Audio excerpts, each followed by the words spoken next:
j'ai une question, c'est sur nos trois patriarches, on voit Abraham qui a eu des épreuves quand même énormes, c'est normal, c'était le premier, on va dire Gaon. Ok. Et par contre, on voit Israël, on dirait qu'il a une vie tranquille, à part la catastrophe d'Israël. Ok. Bon, il n'a pas eu d'autres épreuves que ça. Par contre, Yaakov, il a eu toutes les misères du monde. Alors comment ça se fait une telle différence comme ça? Alors, et à te détromper de quelque chose déjà, Yitzhak aussi, il allait se faire prendre sa femme. Donc, de même que Abraham, il allait se prendre sa femme, Yitzhak, il allait se faire prendre sa femme. Yaakov, il s'est fait tromper, on lui a trompé de ses femmes. Ils ont été chassés de leur endroit. Et Abraham, Yitzhak et Yaakov, ils ont eu a priori les mêmes épreuves. Une épreuve de Parnassa, une épreuve de Zivouk, de femme, et une épreuve de vie. Maintenant, c'est vrai qu'on voit que Yitzhak, il est moins que les autres. Je vais vous expliquer, c'est pas qu'il est moins que les autres, c'est qu'a priori, il a autant souffert que les autres. Parce que des fois, une grosse épreuve, ça peut être plus fort de se faire tuer.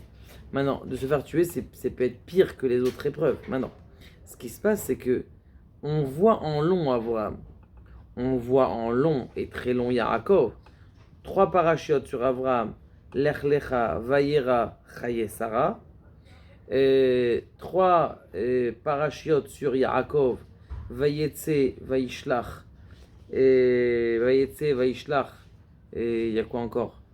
Et il y a encore une autre. Vayeshev, exactement, donc 3 parachutes.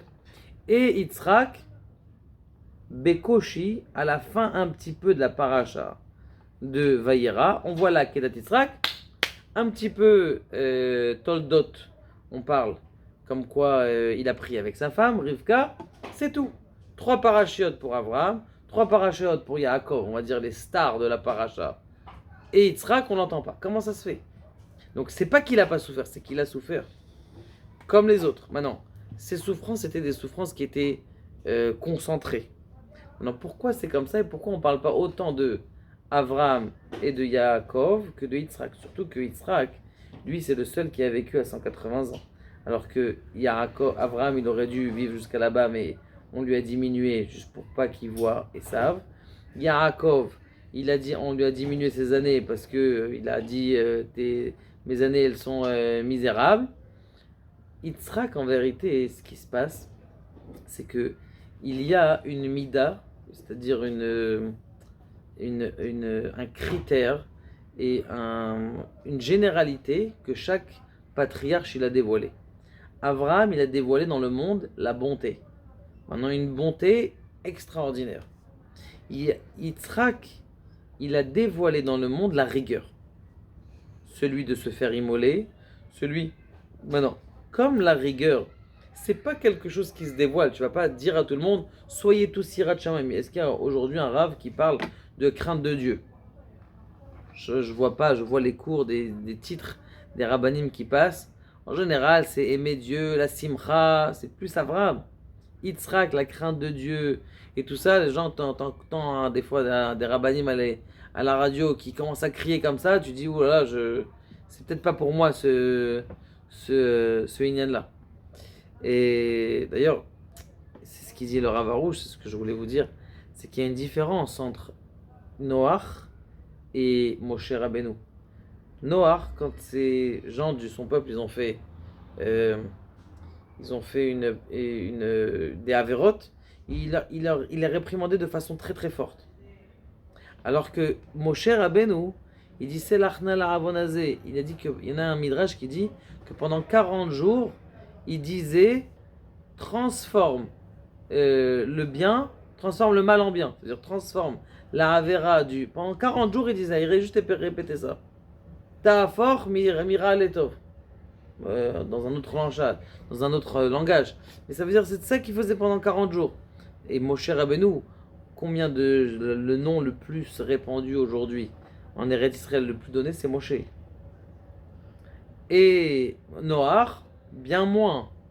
Ça veut dire qu'on sait que la réussite d'un homme, c'est justement d'essayer de ramener l'autre avec la joie et non pas avec la rigueur.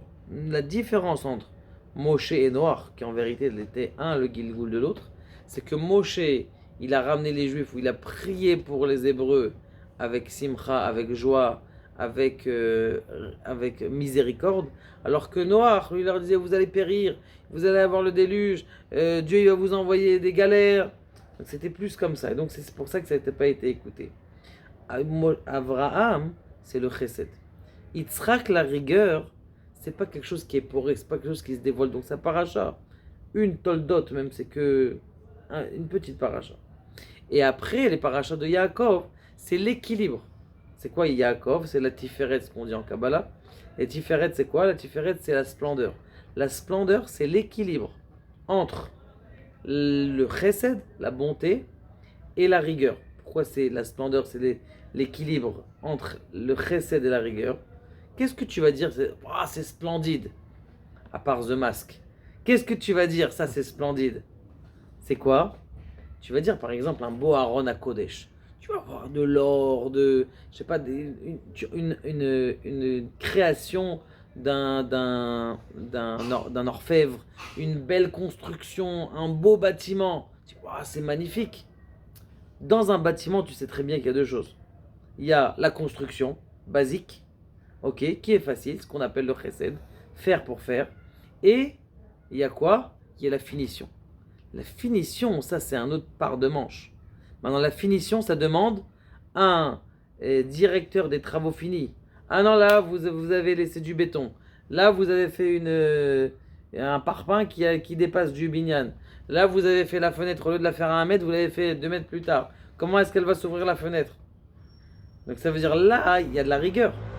Maintenant, le binyan, quand je le vois maintenant, la construction, quand je la vois maintenant, je la vois de deux pôles. Je la vois la grandeur du binyan et la finition. Un beau binyan, une belle construction, ça veut dire qu'il y a eu un bon,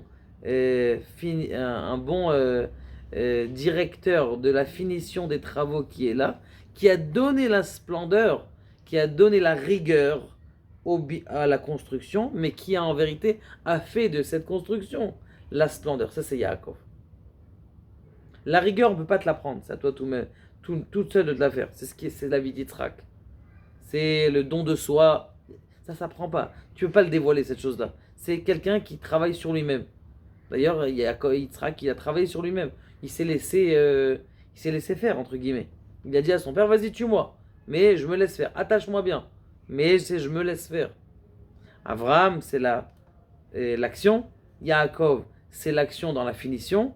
Après qu'il a eu son bagage de son père, de Yitzhak, de la rigueur. Donc c'est l'équilibre entre la bonté et la rigueur, ça a fait de la splendeur.